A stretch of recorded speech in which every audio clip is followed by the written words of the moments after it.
হাঁস খাইতে অনেক মজা, কিন্তু হাঁস পরিষ্কার করতে করতে মজার স্বাদ বললা যাওয়ান লাগে। এই যে দেখেন আপনার ভাইয়ারা দুইটা হাঁস আনছে, আপনার ভাইয়া দুইটা হাঁস পরিষ্কার করতে বসতে আজকে আমার অর্ধেক দিন চলে গেছে। তো ফাইনালি এটা পরিষ্কার কইরা পুইরা টিরা আনছি, এখন এটা কাটুম। এই যে কাটতাছি, দুইটা ফাও আর মাথা আলগা করে নিচ্ছি।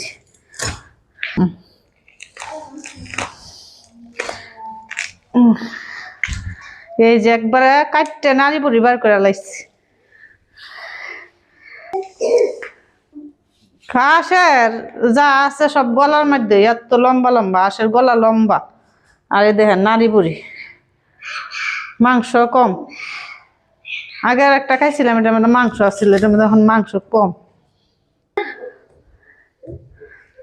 দুইটা হাঁস কাটলাম, এই দেখেন হাঁস কাটা শেষ। মাংস কতটুকু হয়েছে? হাঁস হলো দুকাবাজি, মানে উপরে দেখা যায় অনেক পশমে ভরা থাকে, মাংস বোঝা যায় না। কাটার পরে দেখেন কতটুকু হয়ে গেছে। এখানে একটা হাঁস, এই জায়গায় একটা হাঁস। কাটার পরে মনে হয় যে দুইটা হাঁস 2 কেজি হইব না। এদিকে দেখেন হাঁসের গিলা কত বড়। এই যে গিলা যেটা আমি টুকরা টুকরা করি, এইগুলো আমার অনেক পছন্দ। গিলা আপনারা কইবেন যে আর কোনো কিছু পছন্দ না, কিন্তু হাঁসের বলেন মুরগির বলেন ওই গিলাগুলা খাইতে আমার কাছে অনেক ভালো লাগে।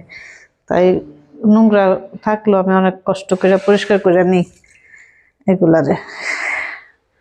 অনেকে আবার খায় না। আমার ঘরে আমার হাজবেন্ডে মুরগি হাঁসের পা খায় না, গিলা খায় না, মাথা খায় না। বাবা সারা হাঁস কাটতে যে কষ্ট না হয়েছে, মানে গিলা পরিষ্কার করতে অনেক কষ্ট হইতেছে। ময়লা জিনিস তো সহজে উঠতে চায় না, বড়ি দিয়ে সাইডে সাইডে নিতেছি যাতে একটু ময়লা না থাকে।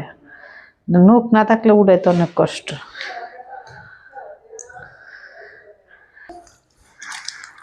তো অনেক কষ্ট করে দেখেন গিলাটি কাটা নিচ্ছি। এদিকে আমি করুম এখন এগুলা ধুয়ে, আজকে রান্না করুম না, ধুয়ে এগুলা রেখে দিব। অনেক কষ্ট হয়েছে।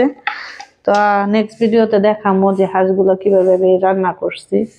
তো এগুলো কাটতে বাচ্চা ধুইতে ধুইতেই সময় চলে গেছে।